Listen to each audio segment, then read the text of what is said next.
Hi guys! Today's video is all about energy transfer. We've been looking at energy transfer in different ways, but maybe not using the language yet. And so there's a few big ideas of energy transfer that I want to make sure that we all have an understanding of so that we can use that to apply it to situations and to also reflect back on some of the exploration work that we've done so far. So let's dive in and check out our first big idea on energy transfer. So our video today is about energy transfer, and if we're thinking about energy, then we need to know and try to figure out what type of energy we're actually talking about. Since we're in a chemistry unit, we are going to be thinking about those particles, those little bitty teeny things that are going all over the place. And because they are moving, that is a type of energy. And so we are thinking about energy, and we are thinking about particles that are moving.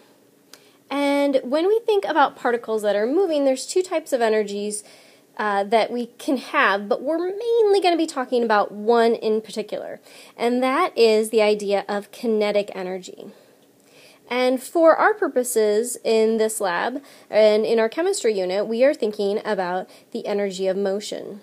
So anything that is moving is going to have kinetic energy. And when it stops moving, which particles are not going to stop moving unless it hits absolute zero. So we don't necessarily have to worry about that. When we get to our roller coaster unit, we're going to talk a little bit more about potential energy with that. But for our unit in chemistry, we're going to be focused on kinetic energy, or the movement of particles. From our past videos, you're going to remember that there's one thing that is going to cause those particles to move faster. Can you guess what it is? I'm drawing it at the bottom. And I'm an amazing artist, so it should be pretty easy for you to figure out. If you haven't figured it out yet, it is heat. Okay? Or fire. That's my image of fire, if you couldn't figure it out. So heat will increase particle motion. Heat will increase particle motion. And since it increases the motion of the particles, it is increasing the kinetic energy of the particles. And so I want you to think about this. Our first big idea of energy transfer is this. Kinetic energy is equal to heat. If I have high temperatures, say this is 100 degrees, then my kinetic energy is also going to be very high. And when I'm thinking about that kinetic energy, I'm thinking about the movement of those particles. They're going to be moving very fast. And in that same breath, if there is a low temperature and a low flame, then the kinetic energy is going to be low for those particles. They're not going to be moving as fast. So that all relates to our big idea, our first big idea of energy transfer, that kinetic energy is equal to heat. And the more we have or the less we have determines how much kinetic energy we will have. Our second big idea of energy transfer actually relates to how these particles are moving all around. And since it is hard and difficult to show particle movement through just still drawings, I'm going to take you to a video. So let's go check that out. So as we look at energy transfer, we're looking at how those particles interact and collide. And so as we can see here, it says that in gas, particles fly through space. Some fly fast. Did you even see that one? Did you catch it? Others have less kinetic energy and move more slowly. I'm sure you were able to see that one. Frequently, they collide, and when they do, the energy transfers from the fast-moving particles to the slow-moving particles. Let's check that out again in slow-mo. Here they come. Okay, it's not really like an explosion, but I thought that sound effect worked well. Let's check it out at medium speed and at high speed. Let's go back to low speed one more time. You can see that when these two particles collide, they even change colors to show their energy actually transfers. And I want you to think about that collision and those color changes as we go into our next phase. But that exact hit, that exact moment when those two particles collide, That is conduction. And that is our second big idea of energy transfer.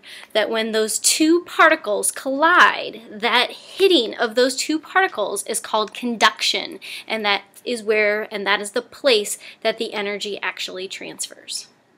And our last big idea of energy transfer directly relates to this. The third big idea of energy transfer talks about how this conduction occurs, and that is that it always goes from higher energy to lower energy. So since energy always transfers from higher particle energy to lower particle energy, that means that if I have this low energy particle here, and I've got, let's say, a high energy particle, and they collide, the energy from the high is going to be given to the low energy. So this one is going to speed up a bit, and the higher one is going to lose some energy. And I want you to also think about these color references that I've included. My higher energy one was red. My lower energy one was blue.